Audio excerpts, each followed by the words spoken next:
we can move on to Bran Stark. So Bran's story, which would be Bran Stark continues his search for the three-eyed crow with Mira, Jojen, and Hodor. Jojen at this point is close to death and been in the first Bran chapter within A Dance with Dragons. They have been walking and they haven't eaten for over 10 days, and it's very rough beyond the wall. So as they continue their trek, I guess in general, Mira just squabbles with cold hands, and Jojen says, "Shut up, Mira, we have to trust this guy." And let's see, the second Bran chapter, they stumble upon the path of a gang of wights, and they get into a fight. But at this point, they discover a secret cave where the last surviving children of the forest dwell. The children of the forest convince Bran to ditch cold hands, and then they enter the cave with Bran enters the cave with Jojen and Mira and Hodor. Within the cave, they meet the three-eyed crow, Bloodraven. I guess it would be... Is he called Bloodraven in this chapter, or is it Brendan? I think they just call him the three-eyed crow in this portion. Crow. Okay. Yeah. So he is the last Greenseer and former member of the Night's Watch. He explains to Bran that he has been appearing to him as the three-eyed crow in his dreams, so he could lead Bran there and train him in Greensight. So Bran must consume suspicious-looking weirwood paste in order to become a Greenseer. And using this, he increases his power of Greensight, and Bran then sees memories of his father, his uncle and aunt, and a bunch of other visions, such as a pregnant woman declaring vengeance, a brown-eyed girl, slender as a spear, kissing a knight as tall as Hodor, a pale dark-eyed youth who makes 3 arrows out of weirwood branches, and a bearded man who forces a captive to kneel in front of the tree. A white-haired woman executes him with a bronze sickle. And that appears to be the end of Bran's 3 chapters within A Dance with Dragons. And there is a bit of Bran within the spoiler chapter, which was released for Theon. But I guess that's the summary of his arc during this novel. One question I have is, do you think that is the last that we'll hear from Bran, or his POV at least, in the remainder of the books? That's very interesting. I did not think of it. But yeah, you're right. Because now Bran knows pretty much everything the three-eyed crow knows. And so doing his chapters will be very spoilery. It's not just that, too, but he now has the ability to exert influence in multiple locations to some extent without him actually being present. We see that a little bit in the Theon chapters where he sort of speaks to Theon in the Weirwood, and we actually see it amazingly, and this is one of the things I love about the books. In the past, we see Bran, I believe, talking to some of the characters in older books. And I think that it might become tedious to use Bran as a character himself any longer, but as a device to play off the other characters, it's I think he's a lot more effective at this point. I guess the bigger question is, how is Bran going to move forward as a character if we do see more chapters? What are we going to see him doing now that he's sort of, pardon the pun, but rooted in place? Do we know what side he's on? At least he's definitely against the White Walkers, right? Well, we don't know that. We don't know what side Brendan is on, and that's an interesting point. What factor are they going to play in this war of ice and fire to come? Are they pro-dragons? Are they pro-White Walkers? Are they pro-magic? I mean, once you become the Raven, do you kind of lose your sense of identity as a member of House Stark? I mean, is there a sense that Bran no longer speaks for or is ambitious for House Stark, but is just kind of like Tom Bombadil, just eager for the world to be set back in harmony, or not? Maybe he's a force for evil, who knows? Like, how far does he even identify as Bran Stark anymore? I think he's still got some of that left. I think that's still very much a force at work, but I guess the question is, what's he going to be like moving forward? He's kind of locked in this role now of being this Greenseer, and that seems like it's slowly taking precedence, especially with how he treats Mira and Jojen later, and they seem to be becoming less and less important to him, and just this training and this stuff he's doing with the three-eyed crow is becoming his main purpose. Yeah, Bran doesn't have the vengeance thing like Arya has. So yeah, I don't know what he wants. I hear a lot of people thinking like that Jojen is being sacrificed to make this paste he eats or something That's like that. what I think. You guys, can you explain that to me? Because I don't understand that theory. Well, he says that the weirwood paste looks like blood, and at this point, you see that Jojen has suddenly disappeared. All these clues, such as Jojen saying, "I know the day that I die," and they deliberately go this way in order to find the secret cave, and there's just a lot of ominous clues within the chapter to suggest that Jojen and possibly Mira were sacrificed in order for Bran to become a Green Seer. So just like Azor Ahai had to kill his wife to get the Lightbringer, the children of the forest are killing Jojen and Mira, so Bran can become... Yeah, but I don't think we want to go Bran as Azor Ahai just yet. I think that might be a bit of a reach. At least the Children of the Forest version of Azor Ahai. Anyway. The prince who was promised.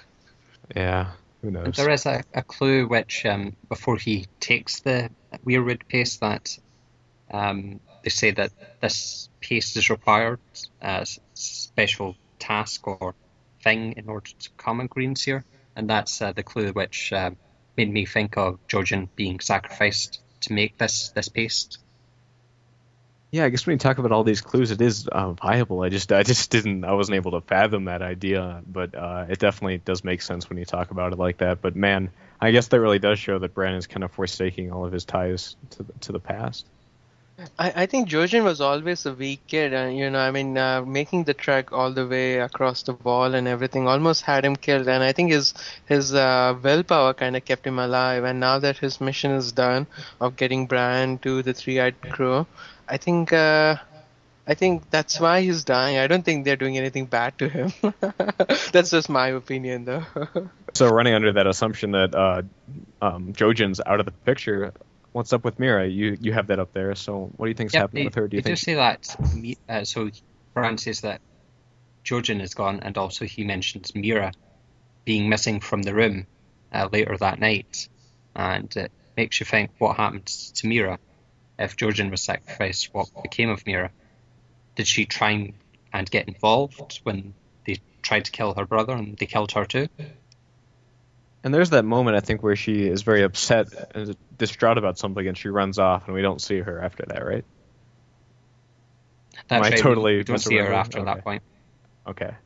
So, I don't know. Could she have just left and tried to make it back to the wall, or is she just somewhere out dealing with something and she'll be back soon? I can't begin to guess. She does seem like a survivor. Yeah, absolutely. I think that if she wanted to, she could make it back alone, though. The trek would not be easy without cold hands. Yeah, Martin has a tendency of killing off people when their arc is when he doesn't know what to do with them, so... Yeah, you have to wonder even what Cold Hands his role is to play in the future here, because was his job only to escort Bran up to the cave where he is now, or is there more of him to play, and are we ever going to find out who the hell he is? It seems like a lot of the time George discards these characters a little bit flippantly, and we're not seeing what's going to come with them in the future. It's hard for me to think of this, but I'm sure that if he really wants to, he can think of a way to keep their involvement in the story relevant and to keep them involved. It's hard for me in Bran's current situation and the current situation of his companions to see what they're going to do next. Yeah, it's hard that, so far supernatural things came from dragons, R'hllor, and the White Walkers, and it's only now that we are seeing this fourth supernatural entity, that being the Children of the Forest and the Were Trees, come into play, and we don't know what their motives are, whose side they're on, and anything. I just think it's safe to say that Bran will have a very prominent role to play in the supernatural element of the story. I have no idea what it's going to be yet. The part where Bran suddenly sees visions of his father, of Benjen and Lyanna, it just makes me think of The Time Machine, where he's just seeing all these events take place, but not really part of the actually there at the time. But something that I wanted to talk about with Bran is like he sees, I think, 6 visions, and Yeah. if you had any ideas of what they are, I mean, we can guess maybe half of them, but there's some which are I have no idea.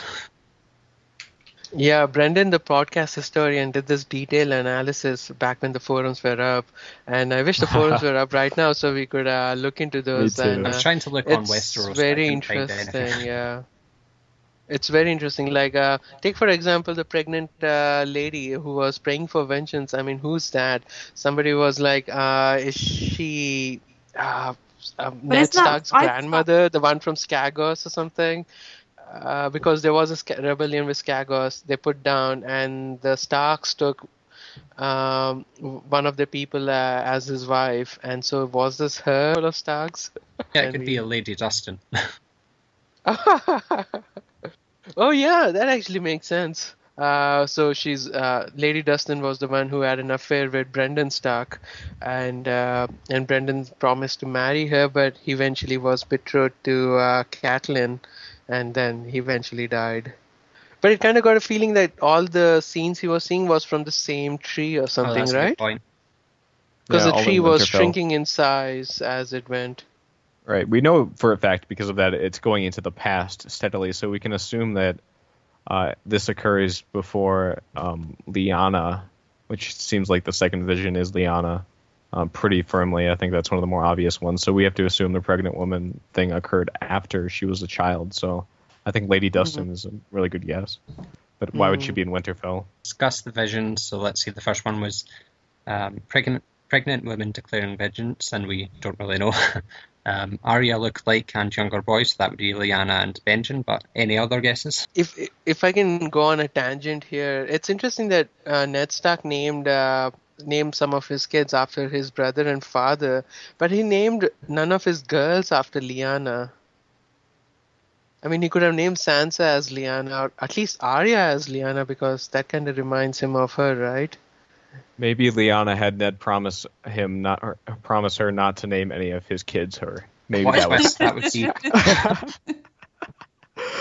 be. Yeah, one thing, there is no tradition in this world of women named after their parents or something. It's only the sons who are named after their fathers and stuff.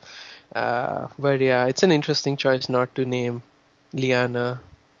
Yeah, I think it's just a cultural element, like you say. Maybe the mother chooses the names of the daughters. I think there's something about that, and that's why those are the names for the daughters. There is a vision about Ned Stark promising they will grow up like brothers, so some evidence to R plus L equals J theory. Mm-hmm. Let's see. A brown-eyed girl, slender as a spear, kissing a knight as tall as Hodor, so Tansel too tall, and Dunk, All right, which we would have to be... talk about this one because, of course, the Duncan Egg novella, the She-Wolves of Winterfell, is coming at some point. And my first think question next is, year. The next year is a Dance with Dragons, I think. It's a Dangerous Women that's coming out in December. They say it was called Dance with Dragons, or The Queen and the Princess, or something like that. Right, but we know it's set in Winterfell, so I think that this scene will show up there, hopefully. So my first question is, how would Tansel Too-Tall be in Winterfell? Why would she be up there? Right, that's the last place that Dornish would go, right? So one of the other theories is that it's Old Nan, and that the child of that she will have a child with Dunk, and the child is Hodor. The problem with that is that in the timeline of the Duncan Egg novels, we can use Walder Frey as a signal to see how much time has passed, and he is a baby at that time. So it could not be possible that Hodor would be born slightly after Walder Frey. He would be much too old. Impossible. Yeah, But, Hodor is Billy- his Old Nan's grandson, right? Not his. Oh, grandson. Not even Oh. grandson, great grandson or something. Okay. I think Hodor in the books is much younger than Christian Nine, who plays him in the show, right? In the books, I Yeah. think he's Yeah, I think he's about 20. 18 or something. Yeah. So, Okay, so yeah, great grandson, I think. Oh well. Okay, so I guess then, assuming that this is Old Nan, then she would have to be much older, or at least like 14 or 15, 16 years older than Walder Frey. Oh yeah. Is she? She's, I think she's 100 plus easy. Okay. Although I think I get a feeling that Maester Aemon is the oldest one in this world, right? So. He was Oh yeah. named the oldest man in Westeros at 102 years old. Yeah, but Right. maybe they're not accounting for old Nan. Maybe she's not in the books. No. If so Tanzil Too Tall is probably, or Old Nan is probably as old as Maester Aemon, so it's probable. Mm. I just don't get the sense that Tenzel Too Tall is old Nan. I think it's a different character that we're going to meet later. It seems like Dunk has this situation where, at least besides the Mystery Knight, he's having these liaisons with different people. And I think that idea will continue. Of the remaining visions, there is a pale, dark-eyed youth who makes 3 arrows out of weirwood branches, and I have no idea. Any ideas, people?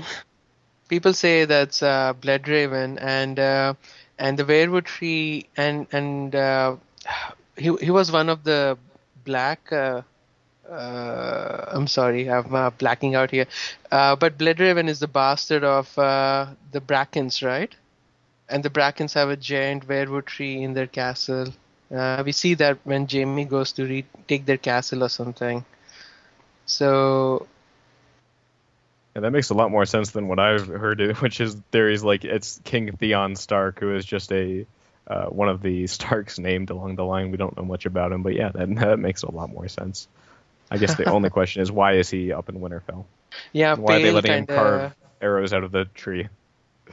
Yeah, pale kind of sounds Targaryen-ish. So all the Starks have black hair, right?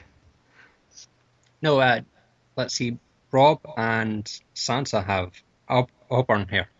Yeah, but that's from Catelyn, and they never married a Tully before. But they're saying pale as in his complexion, I think, not his hair. Complexion. Right? Let's see. There is one which is different heart and stern lords, which is one. I think those are just the kings of Winterfell in the past, where they were much more stern and warrior-like in the past. I can't see it being anything more valuable than that.